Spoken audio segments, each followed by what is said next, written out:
نحمدہ ونصلی ونسلم علی رسولہ الکریم اما بعد فاعوذ باللہ من الشیطان الرجیم بسم اللہ الرحمن الرحیم ذالک الکتاب لا ریب فیہ صدق اللہ العظیم وصدق رسولہ النبی الکریم الامین قال اللہ تبارک و تعالی فی شان حبیبہ مخبرا و آمرا ان اللہ و ملائکتہ یصلون علی النبی یا ایہا الذین آمنوا صلوا علیہ وسلموا تسلیما اللہم صلی علی سیدنا و مولانا محمد وعلی آل سیدنا و مولانا محمد وبارک وسلم وصلی علیہ صلاۃ و سلاما علیک یا رسول اللہ وعلی آلک و اصحابک یا حبیب اللہ۔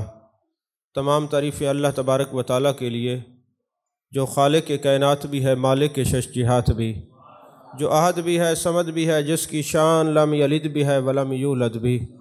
لا تعداد ہدیہ درود و سلام بارگاہ سید الانام، شفیع رحمت، والی امت، شاہ خوباں، جان جانا، شہنشاہ حسینہ، سید سروراں، سیاہ لا مکاں، تتمہ دوراں، سرخیل زہرہ جمالاں، رازدان ما اوہا، شاہد ما طغا، صاحب علم نشرہ، معصوم آمنہ، احمد مجتبیٰ، حضرت محمد مصطفیٰ صلی اللہ علیہ وآلہ وصحبہ وبارک وسلم کی دربار ناز میں اپنی عقیدتوں، ارادتوں، محبتوں کا خراج پیش کرنے کے بعد آج ہماری خوش قسمتی کہ ہمیں ختم قرآن پاک میں شامل ہونے کا موقع میسر آیا۔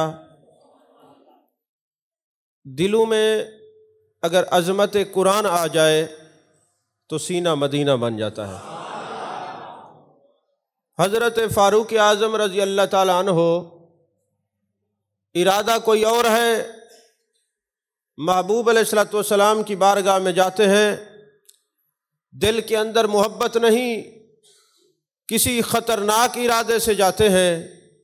راستے میں کسی نے کہا اے عمر کہاں جا رہے ہو؟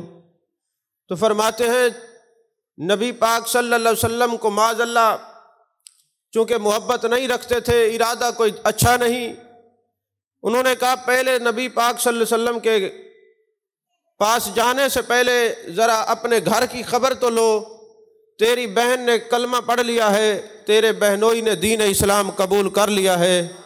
حضرت فاروق اعظم رضی اللہ تعالیٰ عنہ کو سخت غصہ آیا کہ میں تو محبوب علیہ السلام سے محبت نہیں رکھتا، بغض رکھتا ہوں۔ عمر ابن الخطاب امیر المومنین تو بعد میں بنے، حضرت عمر رضی اللہ تعالیٰ عنہ تو بعد میں بنے، ابھی تو محبوب سے مخالفت کرتے ہیں۔ دین اسلام میں کلمہ پڑھنے والوں میں سے 40واں نمبر حضرت فاروق اعظم رضی اللہ تعالیٰ عنہ کا ہے۔ تو حضرت فاروق اعظم رضی اللہ تعالیٰ عنہ جب وہاں سے نکلتے ہیں، اپنی بہن کے گھر میں آتے ہیں تو کیا دیکھتے ہیں کہ ان کی جو ہمشیرہ ہے وہ قرآن پاک کی تلاوت کر رہی ہے، سورۃ طٰہٰ کی تلاوت ہو رہی ہے۔ جب بہن نے بھائی کو دیکھا کہ تلوار ہاتھ میں لیے ہوئے ہیں، ارادہ کچھ اچھا نہیں، تو قرآن پاک کو چھپا لیا کہ کہیں قرآن کی یہ بے ادبی نہ کریں۔ حضرت فاروق اعظم رضی اللہ تعالیٰ عنہ نے جا کے اپنے بہنوئی کو تھپڑ مارا۔ جب بہنوئی کو تھپڑ مارا تو بہن کھڑی ہو جاتی ہے اور کہتی ہے فاروق اعظم جس ماں کا تو نے دودھ پیا ہے میں نے بھی اسی ماں کا دودھ پیا ہے، یہ میرا شوہر ہے، اب دوبارہ ہاتھ لگایا تو یہی تھپڑ تیرے منہ پر آئے گا۔ جب حضرت فاروق اعظم نے دیکھا کہ میری بہن مجھ سے ڈرتی تھی، دب کے رہتی تھی، آج اتنی طاقت اور شعور کیسے آ گیا، کہنے لگے جو کچھ پڑھ رہی تھی ذرا مجھے سناؤ۔ بہن نے قرآن سنایا، وہ قرآن پڑھتی گئی، حضرت فاروق اعظم کی آنکھوں سے آنسو نکلنا شروع ہو گئے اور کہنے لگے میری بہن یہ قرآن کسی انسان کا کلام نہیں لگتا، یہ کلام رحمان لگتا ہے، مجھے در مصطفیٰ صلی اللہ علیہ وسلم پہ لے جائیے۔ بہن نے کہا غسل کر لیجئے، کپڑے بدل لیجئے، اور تیاری کر کے بہن میرے آقا علیہ السلام کی بارگاہ میں لے کے جاتی ہے۔ اور حضرت فاروق اعظم جب جاتے ہیں تو حضرت سیدنا امیر حمزہ رضی اللہ تعالیٰ عنہ ارشاد فرماتے ہیں یا رسول اللہ صلی اللہ علیہ وسلم عمر آ رہا ہے، ارادہ اچھا نہیں لگتا، ہاتھ میں تلوار ویسے پکڑے ہوئے ہیں۔ میرے آقا نے فرمایا اے امیر حمزہ میرے چچا جان، اس کو کچھ نہ کہیے، یہ خود نہیں آ رہا، ہم نے اللہ سے اس کو مانگا ہے، اللہ نے ہماری دعا کو قبول کیا ہے، سارے صحابی میرے مرید ہیں، یہ میری مراد بن کے آ رہا ہے۔ اب وہ کیسے آئے؟ اپنی بہن کا قرآن سن کے آئے۔ یہاں محدثین نے کہا کہ اگر قرآن کو توجہ سے سنا جائے ایمان پختہ ہوتا ہے، اگر قرآن دل سے پڑھنے والی بہن ہو تو بھائی عمر ابن الخطاب بنتا ہے۔ اگر دل سے قرآن پڑھنے والی بہن ہو تو بھائی عمر ابن الخطاب بنتا ہے، اور اگر قرآن پڑھنے والی ماں ہو، اور ماں بھی سیدہ ہو، طیبہ ہو، طاہرہ ہو، عابدہ ہو، عالمہ ہو، فاضلہ ہو، اور جس کا نام حضرت فاطمہ سیدہ زہرا رضی اللہ تعالی عنہ ہو۔ حضرت امام حسن فرماتے ہیں میری ماں ساری رات چکی چلاتی اور ساتھ ساتھ قرآن مجید کی تلاوت کرتی، ساری رات چکی کا آٹا پیستی، تلاوت کرتی، اور پھر کبھی والذین یبیتون لربہم سجدا وقیام کا مصداق بنی رہتی، کبھی رات قیام میں گزرتی، کبھی سجدے میں گزرتی، ابھی سجدہ کر کے فارغ ہوتی، حضرت بلال اذان دیتے، میری ماں پوچھتی حسن یہ پتہ کرو کس چیز کی آواز ہے، میں جا کے عرض کرتا اماں جان حضرت بلال نے اذان دی ہے۔ آپ کی آنکھوں سے آنسو نکلتے اور بارگاہ خداوندی میں عرض کرتی میرے مالک کبھی اتنا رات کو لمبا کر دے، اتنا لمبا کر دے تیرے نبی کی بیٹی جی بھر کے تجھے سجدہ تو کر سکے۔ تو حضرت سیدہ ساری رات یا قیام کرتی ہیں یا رکوع کرتی ہیں یا سجدے میں گزارتی ہیں، کام ہو رہا ہے، قرآن کی تلاوت ہو رہی ہے۔ جب قرآن پڑھنے والی ماں سیدہ ہو تو بیٹا امام حسین نیزے کی نوک پر قرآن پڑھتا ہے۔ ارے بہن اگر قرآن والی ہو عظمت قرآن کو دل میں رکھے، بھائی عمر ابن الخطاب ہوتا ہے، ماں قرآن پڑھنے والی ہو تو بیٹا حضرت امام حسین پاک بنتا ہے۔ پھر قرآن صرف یہاں تک محدود نہیں، نیزے کی نوک تک بھی قرآن ختم نہیں ہوتا۔ اور ہم آج قرآن کب پڑھتے ہیں؟ میرے آقا علیہ الصلوۃ والسلام نے فرمایا کہ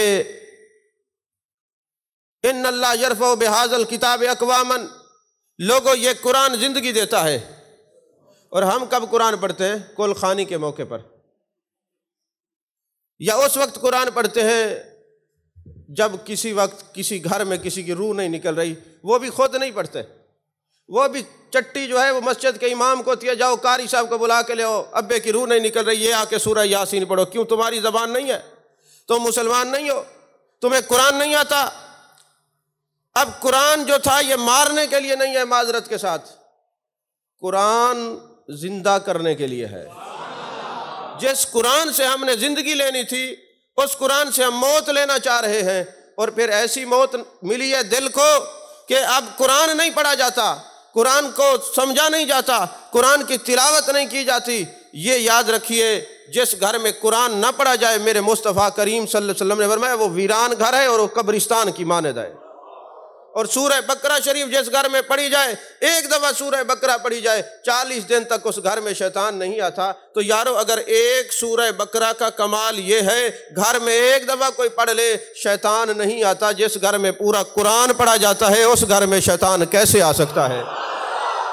ہم نے دائیں بائیں شیطان کو اپنے گھروں میں کیوں داخل کیا ہوا ہے؟ اس لیے کہ ہمارا قرآن سے تعلق نہیں۔ اور پھر اگر ماں قرآن پڑھے بیٹا حسین بنتا ہے، بہن قرآن پڑھے بیٹا حضرت فاروق اعظم بنتا ہے، اور اگر آقا قرآن پڑھے تو غلام ابو العالیہ بنتا ہے۔ آپ حضرات جانتے حضرت ابو العالیہ کون ہیں؟ امام بخاری کے استاد ہیں۔ یہ پہلے غلام تھے اور جب قرآن سے تعلق جوڑا پھر لوگوں کے امام بنے۔ یہ قرآن کا تعلق غلامی سے امامت کی طرف لے جاتا ہے۔ حضرت ابو العالیہ امام بخاری جنہوں نے صحیح بخاری لکھی ہے، آپ کبھی بخاری شریف پڑھنے کی تکلیف کریں نا تو اس میں آپ کو لگے گا کہ امام بخاری کہتے ہیں میں نے اپنے استاد ابو العالیہ سے یہ روایت کیا، بلکہ کتاب و تفسیر کے اندر جو یہ حدیث پاک ہے نا کہ اللہ تعالیٰ اپنے نبی پر درود کیسے بھیجتا ہے، کتاب و تفسیر بخاری شریف اٹھائیں، ان اللہ و ملائکتہ یصلون علی النبی یا ایھا الذین آمنوا صلوا علیہ وسلموا تسلیما کے تحت حضرت ابو العالیہ نے روایت کیا کہ اللہ اپنے نبی کی شان کیسے بیان کرتا ہے، تو کیا جواب دیتے ہیں؟ فرمایا اللہ عرش پر فرشتوں کے اجتماع میں کبھی محبوب کے والضحیٰ کے چہرے کی بات کرتا ہے، کبھی واللیل کی زلفوں کی بات کرتا ہے، کبھی ما زغ البصر وما طغیٰ کے کاجل والی آنکھوں کی بات کرتا ہے، کبھی ید اللہ والے ہاتھوں کی بات کرتا ہے، کبھی علم نشرہ کے سینے کی بات کرتا ہے، کبھی نبی کے طٰہٰ کے تاج کی بات کرتا ہے، کبھی یاسین کے سیرے کی بات کرتا ہے، کبھی صفت بیان کرتا ہے، کبھی شان بیان کرتا ہے، کبھی اپنے نبی محبوب کے کمالات بیان کرتا ہے۔ اب اجتماع فرشتوں کا ہے، تعریف میرے مصطفیٰ کی ہے۔ بخاری شریف میں یہ حدیث ہے، کتاب التفسیر ہے، لکھنے والا ابو العالیہ ہے، وہ کہتے ہیں پتہ یہ چلا اجتماع ہو اور تعریف میرے مصطفیٰ کی ہو، یہ تو سنت الہیہ ہے،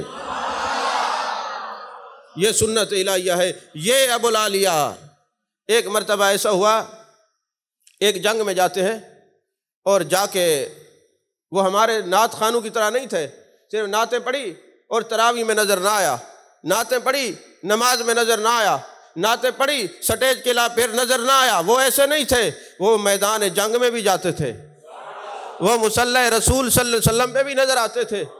ایک نعت خواں کہتے ہیں ہمیں سرکار نے ممبر پہ بٹھا کے نعتیں سنی ہیں۔ میں نے کہا وہ حضرت حسان بن ثابت تھے جن کو محبوب نے ممبر پہ بٹھا کے نعتیں سنی ہیں، لیکن جب یہاں سے گئے ہیں جنگ کرنے کے لیے تو بلایا حسان بن ثابت تیرا کام صرف نعتیں پڑھنا نہیں، ہم میدان جنگ میں جا رہے ہیں، مصلی پہ کھڑے ہو کے میرے بعد نماز بھی تو نے پڑھانی ہے۔ وہ حسان بن ثابت مصلی پہ بھی نظر آئے اور پھر وہ ممبر پہ بھی نظر آئے۔ ہم اس نعت خواں کو مانتے ہیں، یہ نہیں کہ بیوٹی پارلر سے میک اپ کر کے ماں کی شلوار باپ کی قمیض پہن کے سٹیج پہ آ کے ناچنا شروع ہو جائے۔ اور آپ لوگ تو ویسے ہی پتہ نہیں کس دور میں چلے گئے، جنت کی ٹکٹ دے کے وہاں فلاں ملک صاحب نے چودھری صاحب نے میلاد کرایا، یہ جنت آپ خوش ہو گئے۔ نعت خان کے کہنے پہ جنت نہیں ملتی، دھوکے میں مت رہیے گا، جنت ملتی ہے قل ان کنتم تحبون اللہ فاتبعونی یحببکم اللہ۔ اللہ فرماتے ہیں اگر یہ اللہ سے محبت کرتے ہیں، دعویٰ کرتے ہیں، محبوب ان سے کہہ دیجئے، فرما دیجئے میرے پیچھے چلو، پھر اللہ تمہیں محبوب بنا لے گا۔ جنت اتباع مصطفیٰ صلی اللہ علیہ وسلم سے ملتی ہے، نعت خواں کو پیسے دینے سے نہیں ملتی، دھوکے میں نہ رہیے گا۔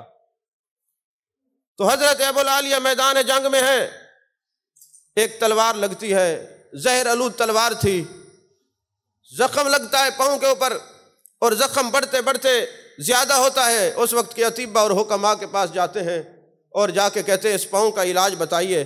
انہوں نے کہا جناب اس پاؤں کو کاٹنا پڑے گا۔ اب اس وقت چونکہ دور تھا نیا نیا اور لوگ احتیاط کرتے تھے، یہ جو نشہ ہے اللہ تعالیٰ نے تو قرآن میں اتنا فرمایا یا ایھا الذین آمنوا لا تقربوا الصلاۃ وانتم سکارا، اے ایمان والو جب تم نشے کی حالت میں ہو تو تم نے نماز کے قریب نہیں جانا۔ تو احتیاط والے لوگ تھے، لوگ نشہ جو ہے وہ نہیں کیا کرتا تھے، بچتے تھے کہ کہیں اللہ ناراض نہ ہو جائے۔ یہ تو بعد میں علماء نے کہا بھئی اگر کوئی اعضاء کاٹنا ہے، سرجری کرنی ہے تو جب تک اس کو نشہ نہیں دیں گے تو یہ تو نہیں کاٹے گا، اور نہیں کاٹیں گے تو مر جائے گا۔ لہٰذا یہ جو انستھیزیا دیا جاتا ہے اس کی جزئی فقہاء نے دی ہے کہ یہ اگر ہوش میں ہوگا تو یہ اس کی بیماری بڑھے گی، تکلیف بڑھے گی۔ اس تکلیف کو بچانے کے لیے اور انسانیت کو بچانے کے لیے جواز کا فتویٰ بعد میں آیا ہے، اس وقت یہ لوگ احتیاط کرتے تھے۔ تو اطباء نے کہا جناب آپ کا پاؤں کاٹنا ہوگا، پھر آپ کو نشہ دینا پڑے گا۔ انہوں نے کہا اے طائر لاہوتی اس رزق سے موت اچھی، جس رزق سے آتی ہو پرواز میں کوتاہی۔ عربی کا ایک اشعار پڑا جس کا معنی یہی بنتا ہے کہ میں وہ زندگی کو خیر بات کہہ دوں گا، جان دے دوں گا، مگر اللہ اور اس کے رسول کے حکم کے خلاف نہیں چلوں گا۔ مجھے نشہ آور چیز نہیں دینی، بیماری لگتی ہے تو لگنے دو، دنیا سے جانا ہے تو جانے دو۔ انہوں نے کہا علاج ضروری ہے، پھر بتائیں۔ اب وہ جو آگے علاج کرنے والے تھے وہ بھی قرآن کو جانتے تھے، انہوں نے کہا پاؤں تو کاٹنا پڑے گا، اگر آپ دنیا سے چلے گئے، اتنے بڑے عالم ہیں، ہم تو محروم ہو جائیں گے خیر سے۔ آپ ہمیں باتیں بتا کر اللہ اور اس کے رسول صلی اللہ علیہ وسلم کے قریب کرتے ہیں، بچانا ضروری ہے، کوئی حل نکالے۔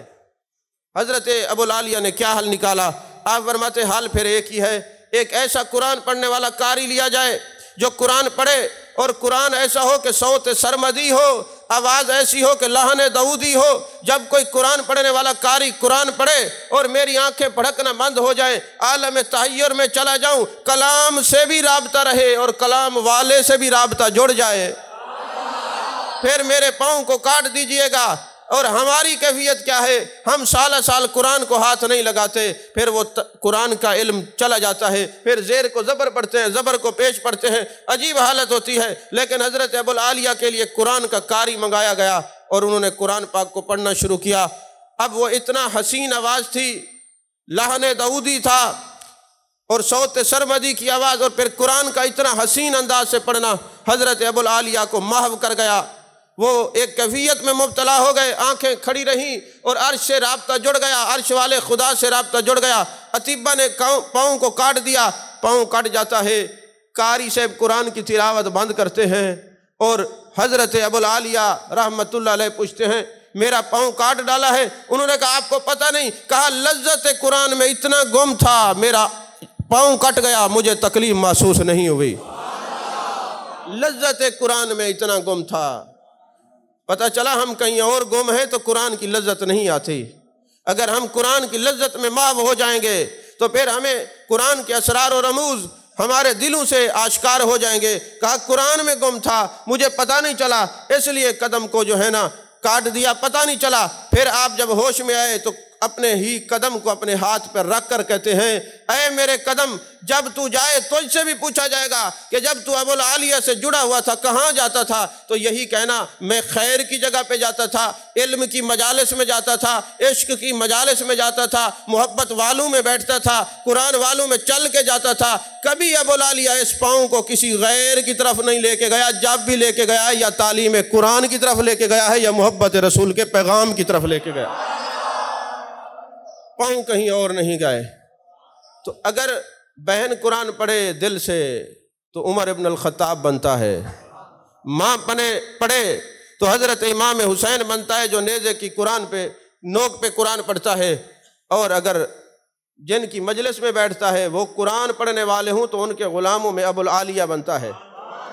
اور اگر شاگرد اور استاد کا تعلق مضبوط ہو تو پھر بھی قرآن کے اثرات بعد از مرنے کے بعد بھی وہ قائم ہو رہتے ہیں، بعد از وصال بھی۔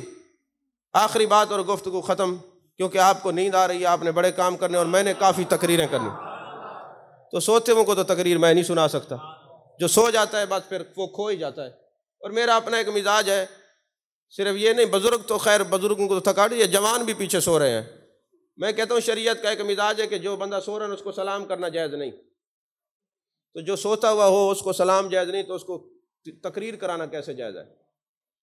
تو اس لیے میں شریعت پر عمل کرتے ہوئے آخری بات سنا کے گفتگو ختم، پھر آگے ابھی قبلہ فاروقی صاحب کی مسجد میں بھی پروگرام ہے، پھر آستانے پہ پروگرام ہے، پھر سیری کا بھی سارا بندوبست ہے، ساری رات جو ہے نا تقاریر ہے، پروگرام ہے۔ تو لہٰذا آخری بات اور گفتگو ختم۔ جو درس نظامی کے طلباء بیٹھے ہوئے اس کو جانتے ہیں، ان لوگوں کو ہمارے فقہ حنفی کی کتاب ہے جس کا نام ہے فتح القدیر، کئی جلدوں پر ہے، اور ان کے جو مصنف ہیں ان کا نام ہے ابن حمام، ان کا جو ہے وہ لقب ہے، ویسے کمال ان کا نام ہے، ابن حمام ان کو کہتے ہیں، کمال ان کا نام ہے۔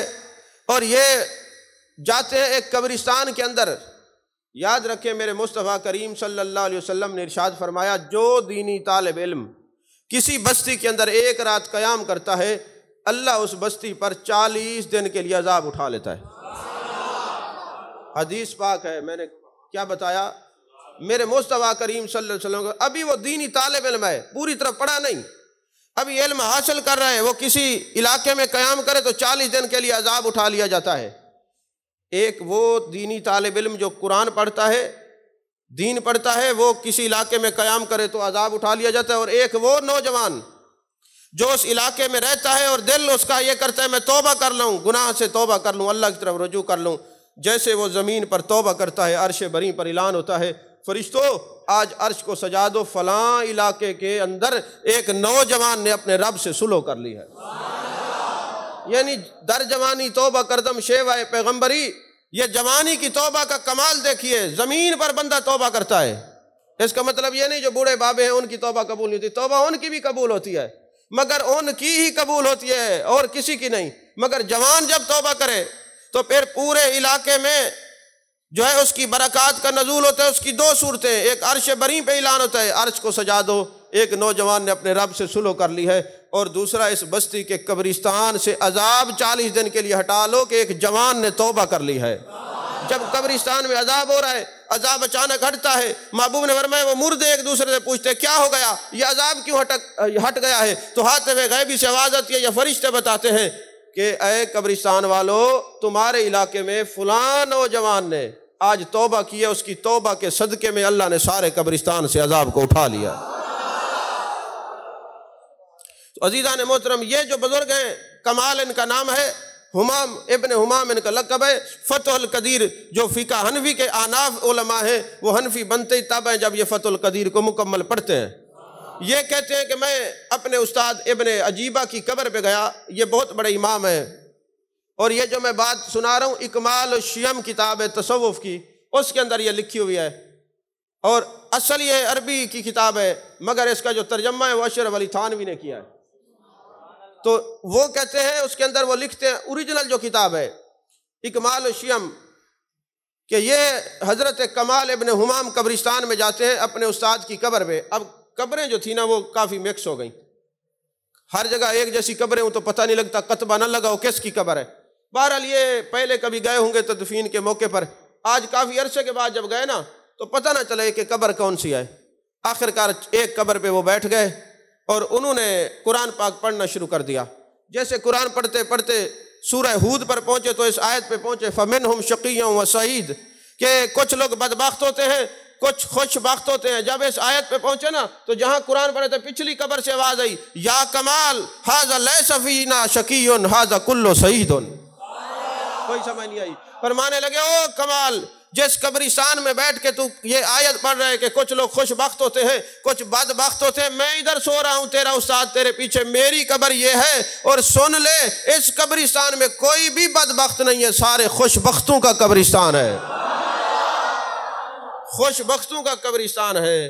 تو حضرت کمال کہتے ہیں میں نے پھر تحقیق کی یہ خوش بختوں کا قبرستان کیسے ہے؟ فرماتے ہیں وہاں تو سارے قرآن کے قاری سو رہے تھے، وہاں تو سارے علماء سو رہے تھے، وہاں تو محبوب کے ورثاء سو رہے تھے، ان کو علم مصطفیٰ سے وافر مقدار میں میراث ملی تھی۔ تو ابن حمام نے وصیت کی اپنے شاگردوں کو کہ مجھے اس قبرستان میں دفن کرنا، کیونکہ ہم سایہ دنیا میں ہو تب بھی اچھا ہونا چاہیے، اور قبرستان میں بھی جب ورثاء کی قبر بنایا کریں اپنے خاندان کے بزرگوں کی دیکھا کریں ساتھ قبر کس کی ہے، کسی اچھے عقیدے والے کی ہے، کسی گستاخ کی تو نہیں ہے، کیونکہ گستاخ کی قبر ساتھ ہو تو قبر والے کو نقصان ہوتا ہے۔ کیسے نقصان ہوتا ہے؟